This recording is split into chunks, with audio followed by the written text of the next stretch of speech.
Assalamualaikum dan selamat sejahtera. Hari ini kita jumpa lagi untuk tajuk imbangan duga terselaras part 2. Dalam part 1, kita telah membincangkan bagaimana hendak membuat pelarasan dalam maklumat tambahan. Jadi kali ini kita akan membincangkan bagaimana untuk menyediakan journal am dan ledger bagi setiap pelarasan dalam maklumat tambahan. Baik, kita lihat pada maklumat yang pertama. Jadi yang pertama ini adalah inventory akhir. Jadi bagaimana cara mencatat inventory akhir, iaitu dengan mendebitkan akaun inventory akhir dan mengkreditkan akaun perdagangan. Jadi di sini kita lihat inventory akhir adalah aset. Jadi aset kita akan debitkan, okey, dan perdagangan kita akan kreditkan. Okey, seterusnya maklumat yang kedua iaitu komisen masih belum terima atau komisen belum terima. Jadi kita dah lihat dia perlu ditambahkan, belum terima ditambah kepada komisen. Komisen ni hasil. So kalau hasil, kalau pelajar saya menghafal abe tambah tolak, leha tolak tambah, iaitu hasil. Jadi hasil tolak tambah, jadi komisen akan bertambah. Jadi kita akan mengkreditkan komisen. Okay, jadi komisen kita akan kreditkan dan kita akan mendebitkan komisen belum terima.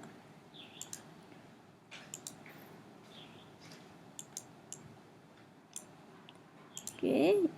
Jadi begitu juga dalam ledger. Jadi kita akan buka kedua-dua ledger, iaitu komisen belum terima dan akaun komisen. Jadi bergantung kepada selesa anda. Kalau anda lebih selesa kepada akaun komisen diterima, kita buat komisen diterima dulu. Jadi jangan lupa kita mesti menulis dulu baki awal yang kita ambil daripada imbangan duga. Kemudian jumlah ni kita nak tambah. Jadi mestilah ditambah pada sebelah yang sama, iaitu sebelah kredit, baru dia akan bertambah. Jadi kredit komisen diterima dan debit dalam akaun komisen belum terima. Kemudian seterusnya kita akan tutuplah kedua-dua akaun ini. Jadi komisen diterima kita akan jumlahkan di dua-dua belah debit dan kredit dan kita akan bawa ke bawah bakinya. Jadi baki kita lihat adalah di sebelah kredit yang akan kita letak dalam imbangan duga di sebelah kredit juga. Cuma jumlah dah berubah lah. Kalau sebelum ni lah 250, sekarang sudah 1100. Jadi kita juga perlu menunjukkan baki yang dihantar ke bawah untuk akaun komisen belum terima. Jadi dalam imbangan duga terselaras, kita akan meletakkan di bahagian debit komisen belum terima. Okey, komisen belum terima macam ABT jugalah. Dia adalah aset semasa. Jadi sebab itu dia sebelah debit. Seterusnya ialah gaji belum bayar. Jadi kita lihat di sini kita kena tambahkan. Gaji ni belanja tambah tolak. Jadi tambah itu di sebelah debit. Jadi kita akan debitkan akaun gaji dan kita akan kreditkan gaji belum bayar.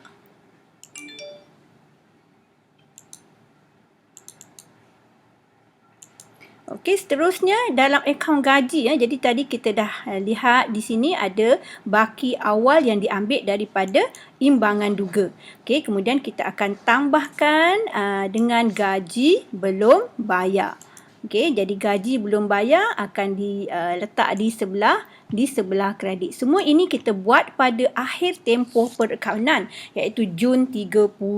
Okey, akhir tempoh perakaunan. Jadi satu debit, satu kredit. Jadi gaji belanja bertambah, belum bayar ialah liability. Jadi liability ialah tolak tambah. Jadi liability bertambah.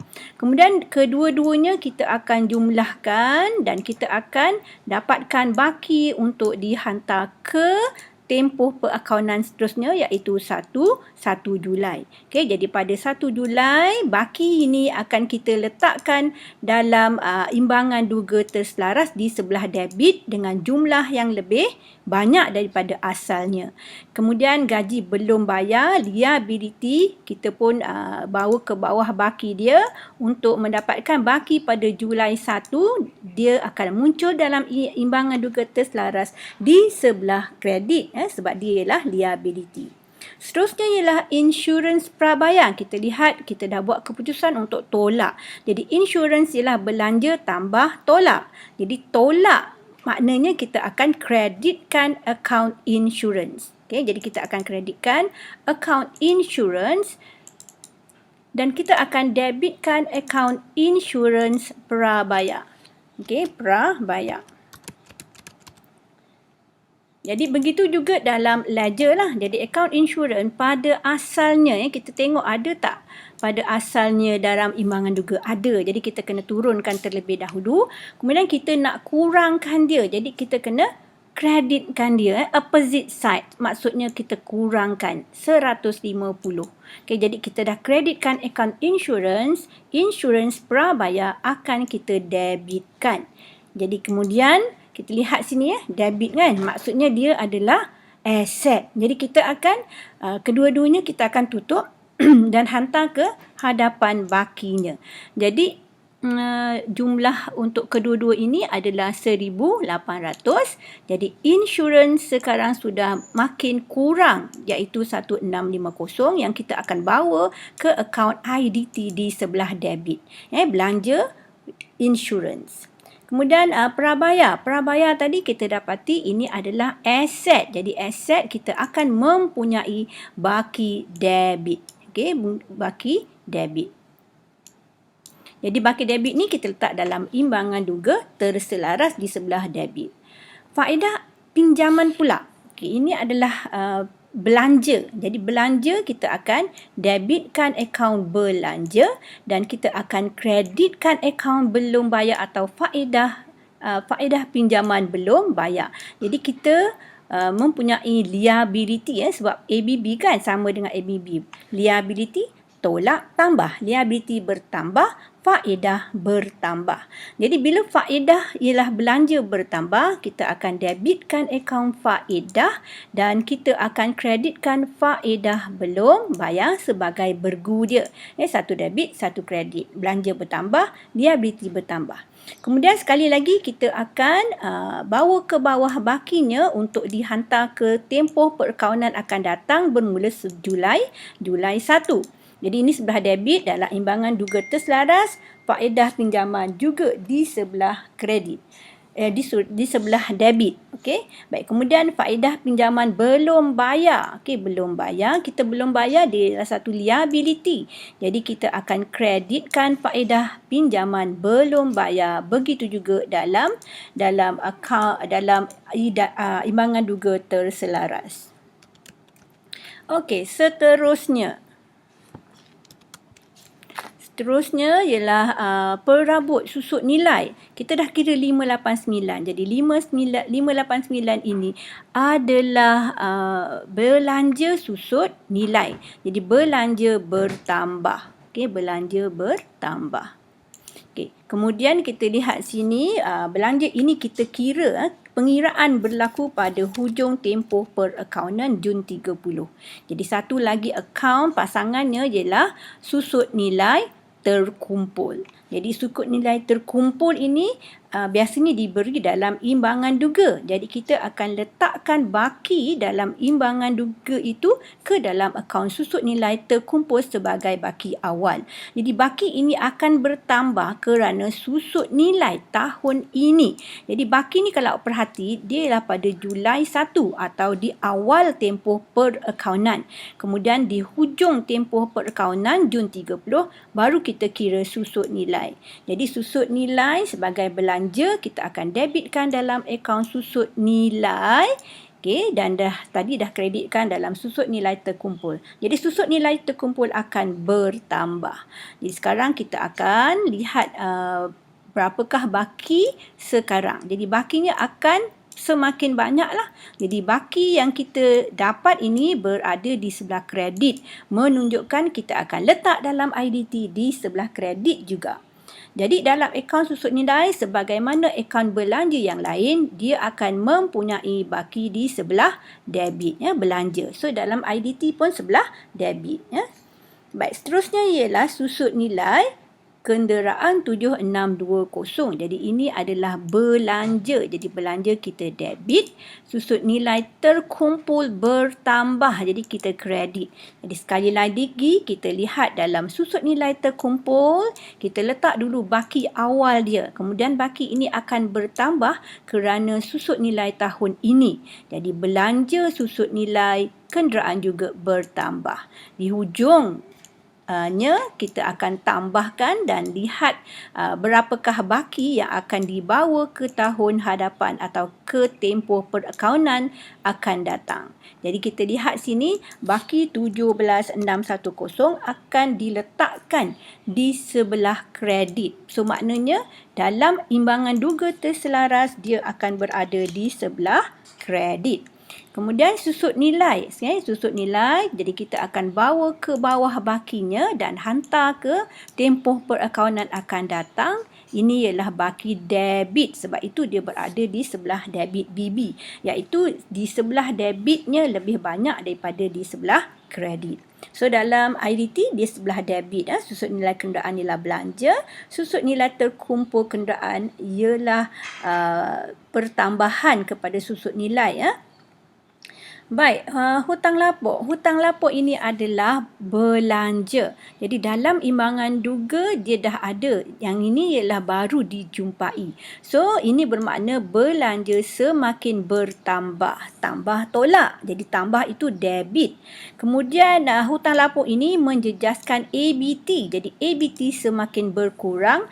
Tambah tolak. ABT ialah aset. Tambah tolak. So, tolak di sebelah kredit. Jadi, kita akan kreditkan akaun ABT. Jadi, sebagai belanja hutang lapuk dalam imbangan duga telah ada pada asalnya 850. Kemudian, apabila maklumat tambahan berlaku pertambahan kepada hutang lapuk. Dan hutang lapuk ini menyebabkan asalnya ABT mempunyai baki 9050 akan berkurangan kerana hutang lapuk. Okey, jadi satu debit di hutang lapuk, satu kredit di ABT. Kemudian kita akan lihat iaitu baki ABT setelah tolak hutang lapuk, jadi baki ABT akan berkurang menjadi 8,600 yang akan kita letakkan dalam IDT. So kalau kita lihat sini di bahagian debit ada 9050, di bahagian kredit ada 450. Maknanya 9050 ni lebih banyak daripada 450. Sebab itu kita kata ini ialah baki debit. Debitnya lebih banyak daripada kredit. Dan kita lihat BB ini terletak di sebelah debit. Sebab itu dia panggil baki debit. Okey. Jadi ini ulang kajilah. Mungkin kita dah belajar pada bab yang sebelum ini Okey, jadi kita cari juga baki untuk hutang lapuk. Sekarang sudah bertambah. Jadi dalam IDT hutang lapuk dapat angka baru 1,300.